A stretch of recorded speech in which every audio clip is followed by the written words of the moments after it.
기쁨의 추구, 빌립보 교회를 위한 편지, 품격 있는 기쁨. 빌립보서 3장 1절부터 11절 말씀입니다. 끝으로 나의 형제들아, 주 안에서 기뻐하라. 너희에게 같은 말을 쓰는 것이 내게는 수고로움이 없고 너희에게는 안전하니라. 개들을 삼가고 행악하는 자들을 삼가고 몸을 상해하는 이를 삼가라. 하나님의 성령으로 봉사하며 그리스도 예수로 자랑하고 육체를 신뢰하지 아니하는 우리가 곧 할례파라. 그러나 나도 육체를 신뢰할 만하며 만일 누구든지 다른 이가 육체를 신뢰할 것이 있는 줄로 생각하면 나는 더욱 그러하리니. 나는 8일 만에 할례를 받고 이스라엘 족속이여 베냐민 지파여 히브리인 중에 히브리인이여 율법으로는 바리새인이여 열심으로는 교회를 박해하고 율법의 의로는 흠이 없는 자라. 그러나 무엇이든지 내게 유익하던 것을 내가 그리스도를 위하여 다 해로 여길 뿐더러 또한 모든 것을 해로 여김은 내 주 그리스도 예수를 아는 지식이 가장 고상하기 때문이라. 내가 그를 위하여 모든 것을 잃어버리고 배설물로 여김은 그리스도를 얻고 그 안에서 발견되려 함이니 내가 가진 의는 율법에서 난 것이 아니요 오직 그리스도를 믿음으로 말미암은 것이니 곧 믿음으로 하나님께로부터 난 의라. 내가 그리스도와 그 부활의 권능과 그 고난의 참여함을 알고자 하여 그의 죽으심을 본받아 어떻게 해서든지 죽은 자 가운데서 부활에 이르려 하노니. 빌립보서 세 번째 시간이고요. 품격 있는 기쁨이라는 제목으로 말씀 나누겠습니다. 최근에 영화로도 개봉이 될 예정입니다. 장강명 저자의 한국이 싫어서라는 소설이 있습니다. 한 청년이 한국에서 직장 생활을 하다가 이제 한국에 적응할 수 없고 그래서 호주로 이민을 오게 되고 또 호주에서 정착하게 되는 그 과정을 그린 그러한 소설입니다. 최근에 이제 이제 앞으로 제가 알기로는 8월 말로 알고 있는데 영화로도 개봉이 되는데 거기서는 이제 뉴질랜드로 한국이 싫어서 뉴질랜드로 이민을 가게 되는 그 과정들을 잘 보여주고 있는 것 같습니다. 제가 예고편으로 그 영화 예고편을 봤고 그래서 소설을 이제 제가 이북으로 사서 조금 봤습니다. 그 소설의 그 앞부분에서 왜 한국을 떠나게 됐는지에 대한 이야기가 나옵니다. 제가 한번 읽어보겠습니다. 왜 한국을 떠났느냐? 두 마디로 요약하면 한국이 싫어서지. 세 마디로 줄이면 여기서는 못 살겠어. 무턱대고 욕하지 말아줘. 내가 태어난 나라라도 싫어할 수는 있는 거잖아. 내가 여기서는 못 살겠다고 생각하는 건 난 정말 한국에서는 경쟁력이 없는 인간이야. 무슨 멸종되어야 할 동물 같아. 라고 이제 이야기하는 장면이 나오고 이제 곧바로 이제 호주로 가게 되는 그러한 이제 공항과 공항에서의 장면 그리고 호주에서의 정착 과정들이 이제 소설의 대부분을 이루게 됩니다. 제가 이 소설을 보면서 제가 깨달은 것 중에 하나가 사람이 기쁨을 누릴 수 있는 것은 자기가 속한 곳에서부터 받아들여질 때라는 생각이었습니다. 자기 자신의 모습을 있는 모습 그대로 받아들여주는 그 공동체 안에 있을 때 사람은 참 기쁘죠. 그리고 살아갈 힘을 얻게 됩니다.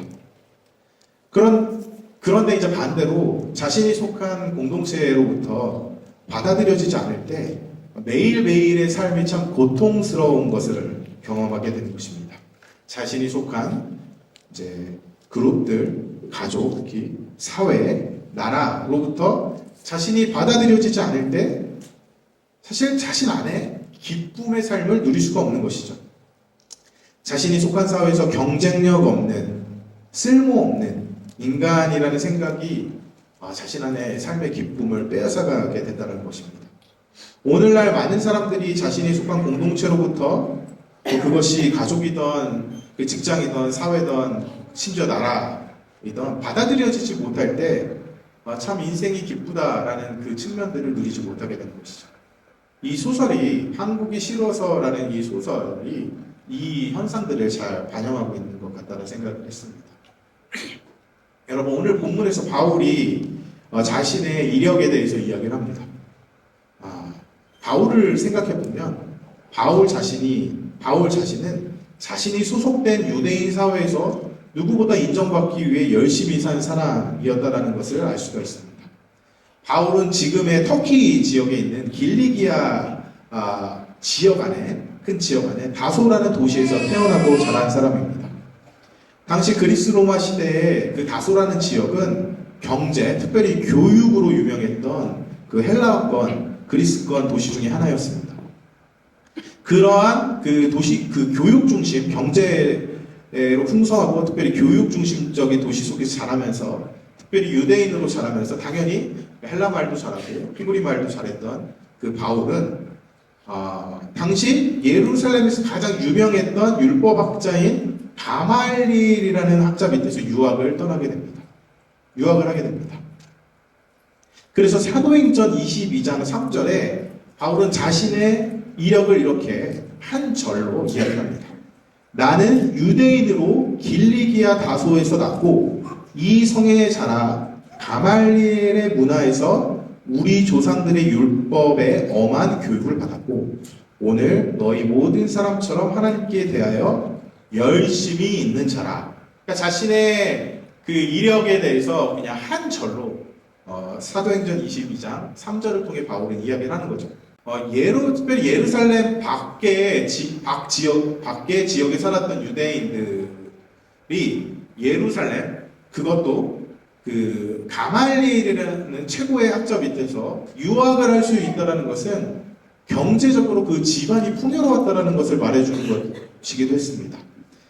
그러니까 바울은 경제적으로 지원을 받았기 때문에 유학을 할 수 있었던 것이죠.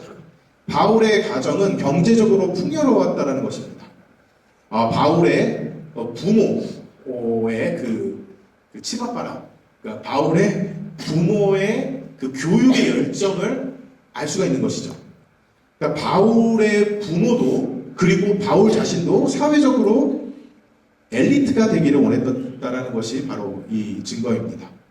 바울과 바울의 부모에게 그 품격은 바로 사회적 엘리트, 특히 자신이 속한 유대 사회의 엘리트로 살아가는 것이었다는 것입니다. 여러분, 당시 그 1세기에 그 예수님 시대 그리고 바울이 살았던 시대를 잘 살펴보면 당시 유대 사회 안에 두 가지 주류의 율법주의 학파가 있었습니다. 하나는 힐렐 학파였고 다른 하나는 샴마이 학파였습니다. 이 그림에 보면 이렇게 측면으로 보고 있는 사람이 힐렐이고 정면으로 보고 있는 사람이 샴마이입니다. 힐렐은 BC 60년도에 태어나서 AD 20년에 죽은 사람입니다. 샴마이는 BC 50년도에 태어나서 AD 30년에 죽은 사람입니다. 그러니까 힐렐이라는 율법학자의 그 사상을 따르는 사람이 힐렐 학파였고 샴마이라는 율법학자의 사상을 따르는 그 사조를 따르는 무리들이 샴마이 학파였습니다. 각각 자신이 속한 율법학자들의 이름을 따라서 성장한 학파들이 바로 힐렐 학파와 샴마이 학파였습니다. 먼저 힐렐 학파는 율법의 생활화를 강조하면서 율법의 내면화를 강조했던 자들이었습니다. 율법의 내면화, 그러니까 그 율법의 내면화를 통해 율법의 삶을 실제적인 삶 가운데 일상에서 실천하는 것들을 강조했던 학파였습니다. 당시 로마의 식민지 아래 있던 그런 유대 사회의 독립과 변혁을 꿈꾸는 분위기가 유대 전체 안에 있었죠. 1세기 안에. 그것이 그들의 소망이었습니다. 그런데 이 힐렐 학파가 추구했던 그 소망, 그 변혁은 문화적으로 율법을 실천하고 내면화함으로 실제 생활에서 실천함으로 점진적으로 문화적으로 변화되는 유대 사회를 꿈꿨던 것이죠. 굉장히 온건파였습니다. 반대로 샴마이 학파가 있었습니다. 샴마이 학파는 강경파였습니다. 샴마이 학파의 가르침은 급진적이며 저항적인 행동을 강조했습니다. 기도하며 무력, 칼을 통해서라도 열심으로 행동하며 율법을 중심으로 한 사회를 꿈꿨던 자들이었습니다. 여러분, 복음서에 보면 그 무력을 통해 이스라엘의 독립을 성취하려고 노력하는 그러한 무리들이 있는데 그 무리들이 열심당원이었습니다. 그 열심당원들이 샴마이 학파적인 그러한 그 가르침을 따랐던 자들 중에 하나였습니다. 그러니까 힐렐 학파는 온건파였고 샴마이 학파는 급진, 강경파였습니다. 성전이 파괴되는 시기가 AD 70년입니다. AD 70년 전에 이스라엘 성전이 파괴됐는데 로마가 팔레스타인에 쳐들어오게 되면서 이스라엘 성전이 파괴되고 그 AD 70년의 그 로마의 군사들의 무력화를 통해 이스라엘이라는 나라가 지도에서 사라지게 됩니다. 그리고 잘 아시는 것처럼 20세기 중반이 돼서야 2차 세계대전이 끝나고 나서야 이제 다시 지도 안에 이스라엘이라는 나라가 등장하게 되죠. 굉장히 긴 시간 동안 이스라엘은 나라 없이 전 세계에 떠돌아 살았던 민족이었습니다. 그런데 가장 중요한 그 역사적인 그 시기가 AD 70년 로마의 침공에 의해서 성전이 파괴되는 사건이었습니다. 그런데 AD 70년을 기준으로 그 예수님이 활동하고 그리고 바울이 바울이 한 30 정도의 회심을 했거든요. 근데 그 회심의 시기가 한 33에서 34년 AD라고 보고 있습니다. 그런데 예수님과 바울이 살았던 시기는 샴마이 학파들이 주류로, 그리고 샴마이 학파의 가르침이 주류가 됐던 시대였습니다. 그러니까 강경파들이 무력으로 통해서라도 독립을 꿈꿨던 자들이 주류를 이루었던 시기가 바로 AD 70년 전 예수님과 바울이 활동했던 그런 이스라엘이었죠. 그리고 AD 70년 이후 성전이 파괴되고부터는 샴마이 학파가 마이너가 되고 이제 메이저로 떠오르는 학파가 바로 힐렐 학파였습니다. 온건파, 율법의 내면화, 문화적 변화, 점진적 변화를 통한 그 소망을 가지고 있는 자들이 바로 AD 70년 이후에 주류로 올라오게 됩니다.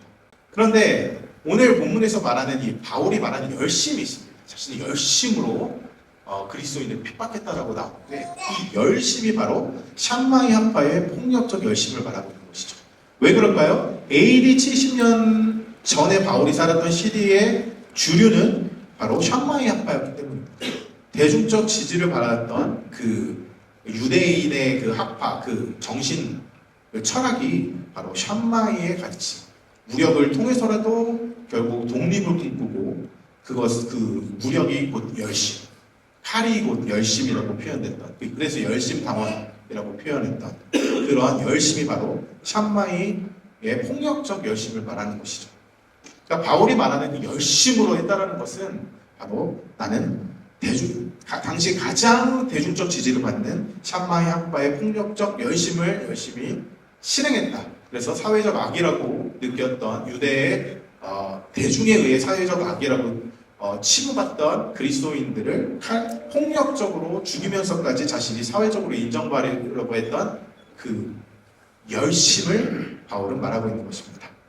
그런데 여러분, 재미나게도 바울의 그 선생님, 당시 최고의 율법학자라고 얘기했던 가말리엘은 비폭력적인 성향을 가지고 있는 힐렐 학파에 속했던 유대 율법학자였습니다. 예를 들어서 사도행전에서 가말리엘의 모습이 나오는데요. 새로운 예수운동이 결국 진짜가 아니면 계속 흥할 것이고 거짓되면 자연스럽게 사라질 것이라고 말하는 장면이 있습니다.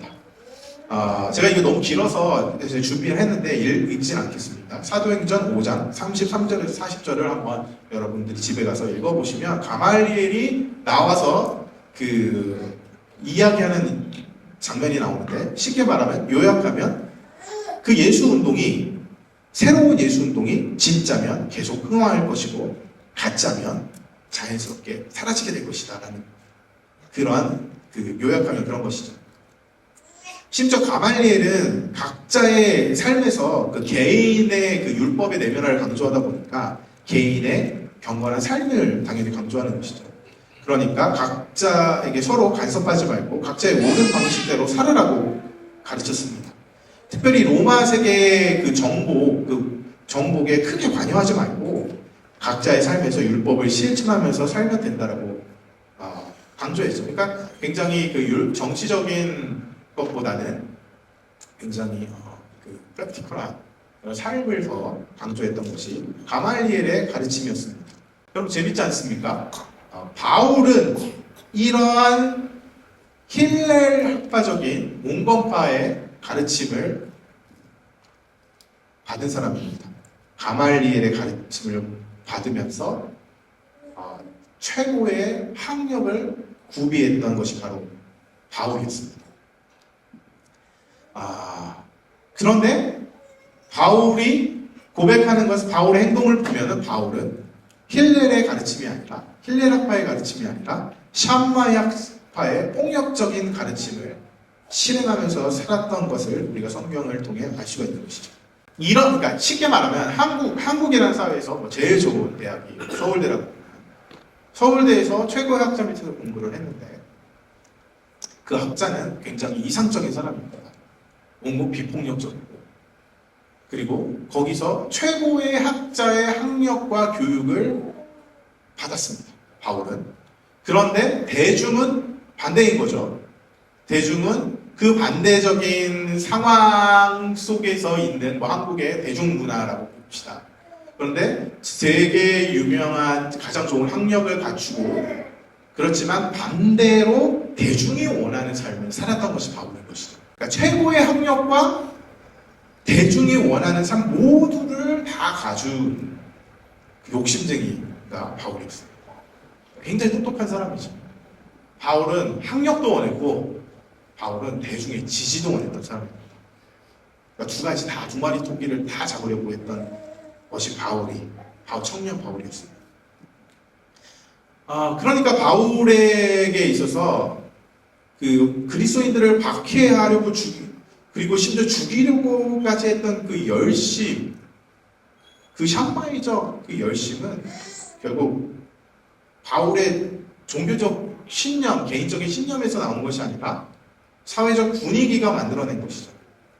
바울의 종교적 신념은 사회에서 받아들이시기 원했던 바울의 열심, 인정받으려고 했던, 사회적 명성을 원했던, 대중의 지지를 원했던 바울의 사회적 열심이 바울의 열심을 만들어낸 것입니다. 5절, 6절 한번 같이 읽어볼까요? 오늘 본문 5절, 6절. 같이 읽겠습니다. 시작. 나는 8일 만에 할례를 받고 이스라엘 족속이요 베냐민 지파요 히브리 중에 히브리인이요 율법으로는 바리새인이요 열심으로는 교회를 박해하고 율법의 의로는 흠이 없는 자다.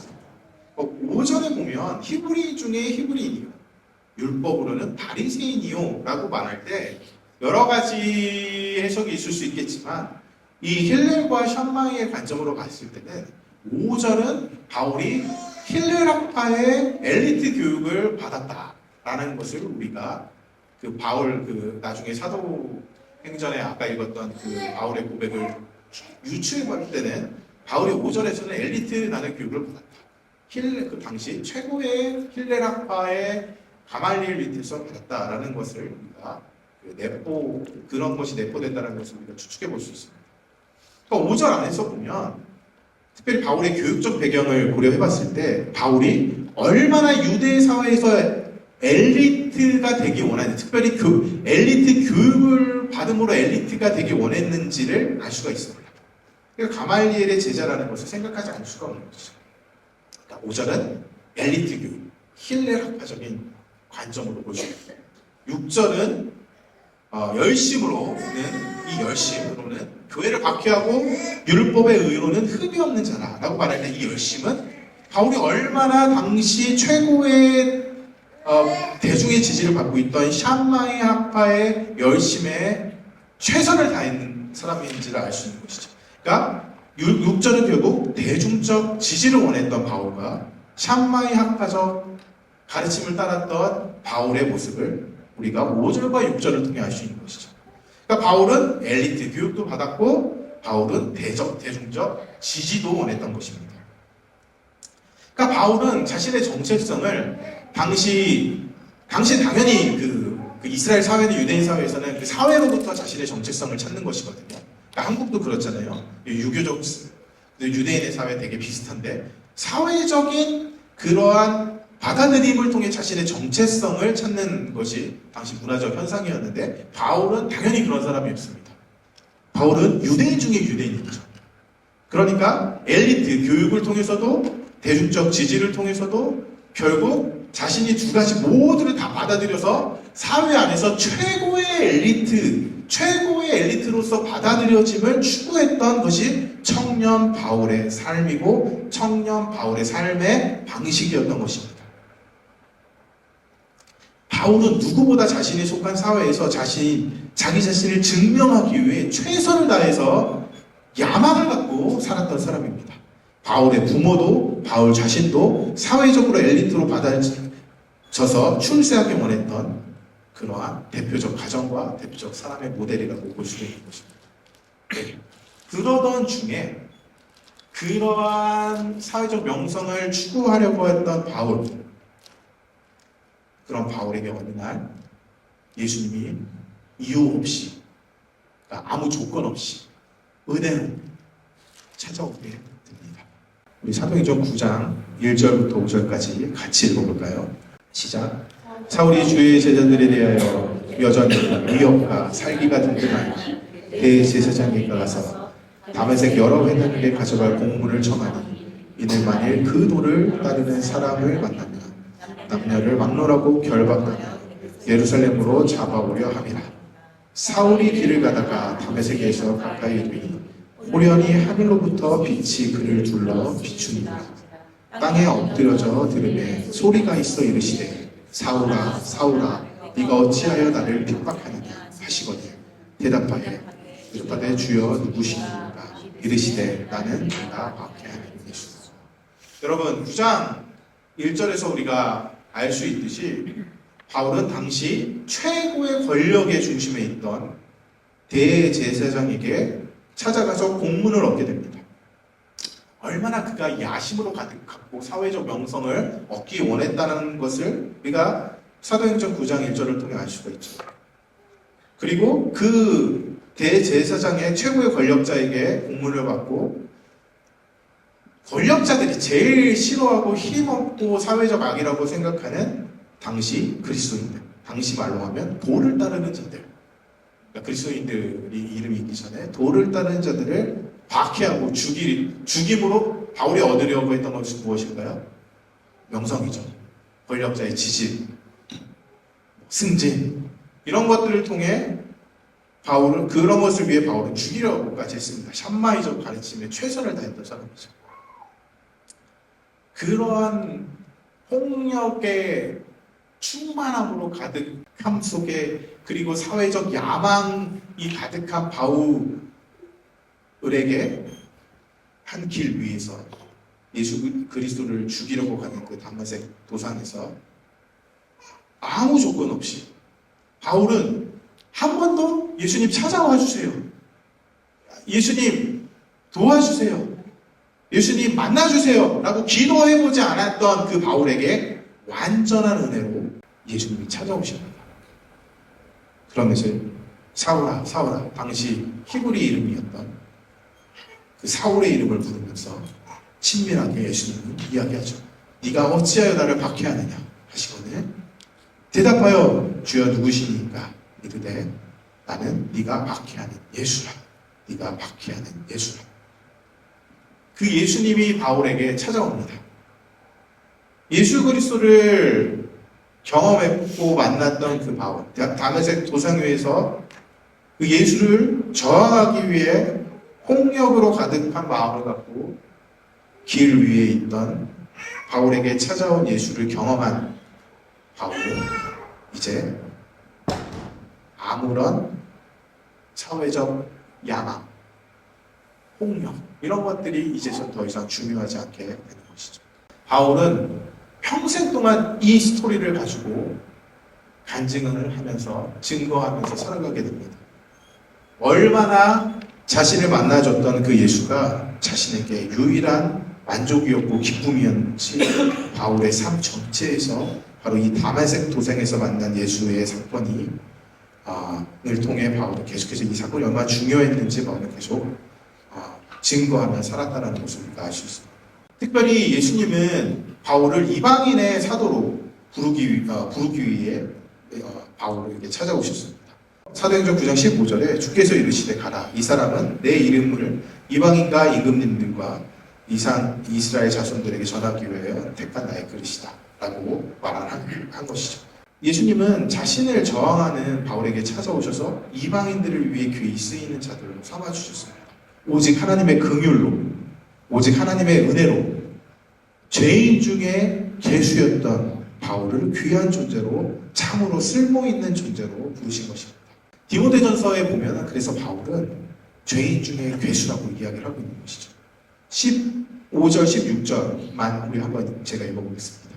디모데서 1장 15절, 16절에 보면 밑보다 모든 사람이 받을 만한 이 말이요 그리스도 예수께서 죄인을 구원하시려고 세상에 임하셨다 하였도다.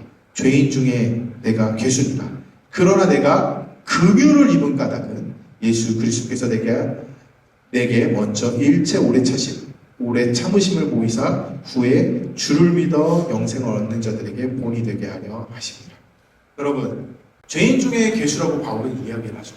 예수를 핍박하려고, 그리고 예수 믿는 자들을 죽이려고까지 했던 그 사회적 야망이 이제 무너진 바울.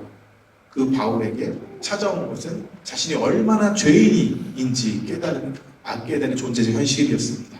그리고 바울은 죄인 중에 자신이 괴수라고까지 말을 합니다.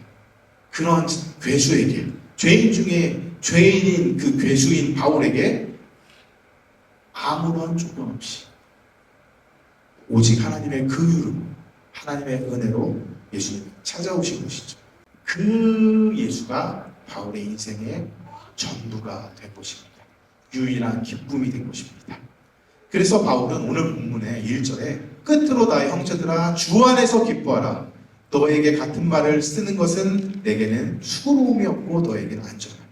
그 기쁨이 어디에 있다고요? 주 안. 주님이신 예수 그리스도 안에서만 바울은 이제 기뻐할 수 있다라고 말하는 것이죠. 바울은 더 이상 세상 안에서 자신을 발견할 필요가 없었습니다.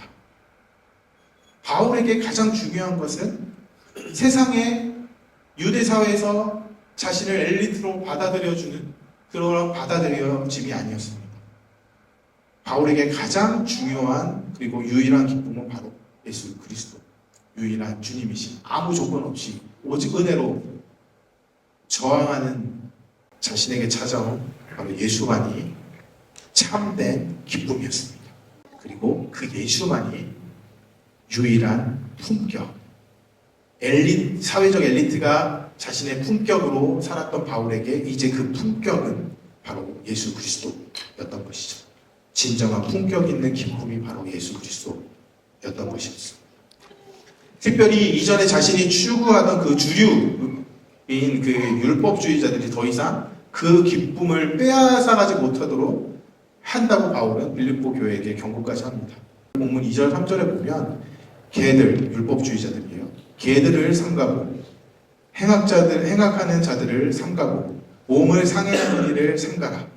하나님의 성령으로 봉사하며 그리스도 예수로 자랑하고 육체를 신뢰하지 아니하는 우리가 곧 할례파라. 이 3절에 보면 바울은 특별히 성령으로 봉사하고 그리스도 예수로 자랑하라고 말을 합니다. 바울은 암묵적으로 삼위일체적인 하나님의 관점에 대해서 이야기를 합니다. 성부, 성자, 성령이 그 영원한 기쁨 안에 영원히 거하시는 그 기쁨 안에 자신도 참여하고 있음을 암묵적으로 보여주고 있는 것입니다. 바울에게 그 세상이라는 그 사회라는 그곳이 더 이상 기쁨이 아니었어요. 바울은 이 삼위일체 하나님의 진정한 사회 안에 속한 그 기쁨이 바울에게는 영원한 기쁨이었던 것이죠. 그 기쁨을 얻게 하기 위해 사회적 명성을 추구하는 그 바울에게 대마색 길을 위해서 예수가 찾아오신 것입니다.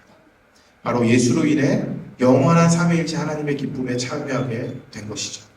그 예수로 인해 진정으로 고상한 기쁨, 품격 있는 기쁨을 바울은 소유하게 된 것입니다. 그래서 바울은 7절, 8절, 9절에 이렇게 이야기를 합니다. 오늘 본문. 그러나 무엇이든지 내게 유익하던 것을 내가 그리스도를 위하여 다 해로 여길 뿐더러 또한 모든 것을 해로 여김은 내 주 그리스도를 그리스도 예수를 아는 지식이 가장 고상하기 때문이다. 내가 그를 위하여 모든 것을 잃어버리고 배설물로 여김은 그리스도를 얻고 그 안에서 발견되려 함이니 내가 가진 의는 율법으로 난 것이 아니요 오직 그리스도를 믿음으로 말미암은 것이니 곧 믿음으로 하나님께로부터 났느니라. 8절에 보면 바울이 이제 그리스도를 아는 예수 그리스도를 아는 그 지식이 가장 고상하다는 것을 깨달은 것이죠. 그리고 예수 그리스도 안에서만이 자신을 발견한다는 것을 9절에서 바울은 이제 추구하게 된 것입니다. 여러분, 우리의 고상함은, 우리의 참된 품격은 바울이 고백한 것처럼 바로 예수 그리스도를 알아가는 것입니다. 세상이 아무런 최고의 지식을 말한다고 해도 그 고상함은 우리는 그 지식 안에, 세상적 지식 안에서 발견될 수 없는 것이죠. 참된 고상함과 참된 품격은 오직 예수 그리스도를 아는 지식만이, 그 지식 안에서만이 우리는 발견될 수 있는 것이죠.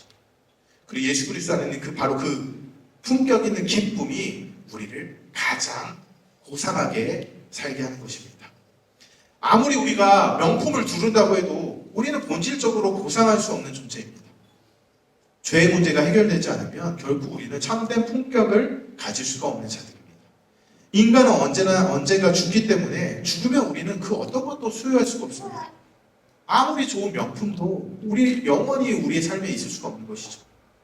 사실 인간은 죽음 때문에 불안한 존재입니다. 아무리 외모적으로 자신을 화려하게 가꾼다고 한들 우리는 그냥 죽어가는 존재입니다. 우리는 언젠가 죽음을 맞이해야 하는 존재이죠. 그런 쪽으로 우리는 죽음을 향해 가는 죄인에 불과합니다. 불안한 존재에 불과한 것이죠. 우리가 수요일날 제가 그 에베소서를 공부하고 있는데 그 바울이 에베소서에서 우리의 존재, 특별히 이방인으로서의 우리의 존재를 5가지로 이야기를 하는데요. 에베소서 2장 12절에서 바울이 이렇게 이야기합니다. 그때 너희는 첫 번째 그리스도 밖에 있었고, 두 번째 이스라엘 나라 밖의 사람이었고, 3절에 약속의 언약들에 대하여는 외인이었고, 네 번째 세상에서 소망이 없었고, 5번째 하나님도 없는 자들이었다 라고 바울이 이야기합니다. 그리스도 밖에 있었다라는 것은 참된 메시아를 가질 수가 없던 자들이었다는 것이고, 두 번째 이스라엘 나라 밖에 있었다라는 것은 하나님의 백성이 될 수 있는 합법적인 그 시민권이 없었던 자, 합법적인 시민권을 가질 수 없는 존재였다는 것입니다. 세 번째로 약속의 언약들에 대해 외인이었다라는 것은 구원의 약속, 그 아브라함으로부터 주어지는 그 구원의 약속을 받지 못한, 그 구원의 약속에 해당되지 못한 자들이었다는 것입니다. 네 번째, 세상의 소망이 없다는 것은, 여러분, 소망 우리가 가질 수 있습니다. 사회적으로 잘 되고 성공의 소망이 있을 수 있지만 그것은 참된 소망이 될 수 없다는 것이죠. 참된 소망, 바로 메시아를 통해 얻어질 그 참된 소망을 가질 수 없었던 자들이었다는 것입니다. 그리고 마지막 5번째, 하나님이 없는 자였다. 참된 하나님, 야훼, 여호와 하나님 없이 살았던 자들이라는 거죠. 여러분, 우리는 그런 존재였습니다. 이 5가지가 다 해당하는 것이 바로 우리 죄인이었죠. 우리 이방인이었습니다. 우리 여기에 있는 모든 자들이 바로 이러한 존재였다는 것이죠. 얼마나 우리가 죄인이고 비참한 존재였던지를 바울은 에베소서를 통해 말해주고 있는 것입니다. 바울이 이방인까지 다 합쳐서 어쩌면 유대인이었던 바울에게 이방인까지 다 합쳐서 유대인들, 이방인들 모든 사람들 다 합쳐서 예수 그리스도를 경험하니까 자신은 죄인 중에 괴수라는 생각을 갖게 된 것이죠. 예수님을 만났던 바울은 자신이 얼마나 철저한 죄인인지를 알게 된 것이죠. 무엇보다 자신이 그렇게 열심히 추구했던 사회적 인정, 율법주의적 열정, 더 이상 바울에게는 고상한 것이 아니었습니다. 유대 사회에서 엘리트주의를 추구하던 그를 무너지게 한 것이 바로 다메섹에서 만난 예수였습니다. 그 예수를 아는 것 외에 그 무엇도, 특별히 그가 이전에 추구했던 세상의 그 추구는 이제 그에게 배설물과 같은 것이었다는 것입니다. 조금 이 배설물이라는 표현이 좀 과격하게 들릴 수 있겠지만, 여러분, 세상에 그 어떤 고상함도 예수 그리스도를 아는 그 지식의 고상함, 그 품격 있는 기쁨, 그것과 비교할 수가 없다라고 바울은 말하는 것입니다. 예수 그리스도를 아는 그 지식의 고상함 외에 다른 그 어떤 것은 다 배설물이라고 바울은 말하고 있는 것이죠. 세상에서 아무리 우리가 받아들여지기 위해 노력했다가 해도 우리는 그 안에 참된 기쁨을 발견할 수가 없는 것입니다. 그 세상에 받아들여짐은, 세상의 명성은 우리를 결코 고상하게 만들지 않습니다.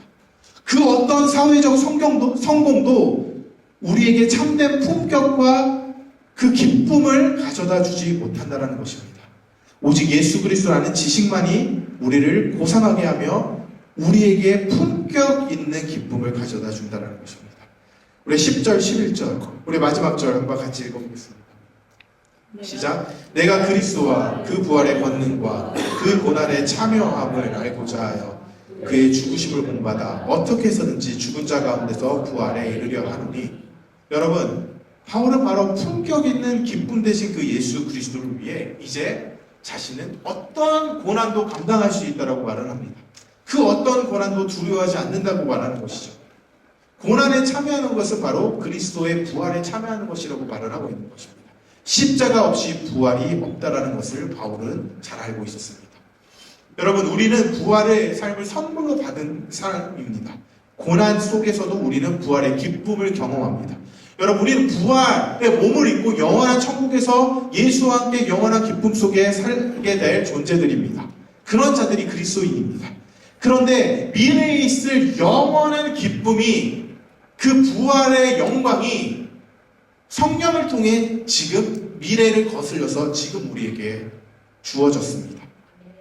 그래서 우리는 그 영원한 기쁨을 현재 소유하며 살아갈 존재가 된 것이죠. 그러므로 부활을 우리는 믿는 자들입니다.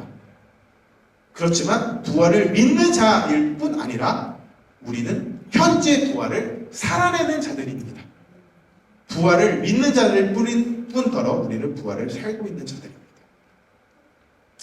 이 예수 그리스도를 아는 영원한 천국 속에서 부활의 몸을 입고 그 그리스도를 아는 풍성한 기쁨, 삼위일체 하나님의 그 공동체에 참여함으로, 그 기쁨 속에 참여함으로 주어질 그 영원한 천국의 영원한 기쁨이 성령을 통해 바로 부활을 사는 우리에게 주어진 것이죠. 그래서 우리는 바로 이 교회 안에서, 그리고 우리의 삶 속에서 예수 그리스도를 아는 기쁨으로 가득한 자들이 된 것입니다. 여러분, 성도 여러분, 이 기쁨은 이 세상이 줄 수가 없습니다. 오늘 본문에서 바울이 자신의 속한 사회에서 받아들여지기 위해 열심히 살았던 엘리트주의자였음을 고백합니다. 그러나 그에게 그것은 자신의 참됨을 발견하지 못하게 하는 것이었다라고 바울이 고백합니다. 예수를 저항하면서 예수를 따르는 자들을 죽이려고까지 하는 바울에게 오직 하나님의 긍휼과 은혜로 찾아온 예수님은 그의 유일한 품격 있는 기쁨의 대상이었습니다. 세상이 줄 수 있는 그 어떠한 세상이 줄 수 없는 참된 고상함, 바로 그 참된 품격이 바로 예수 그리스도를 아는 지식이었습니다.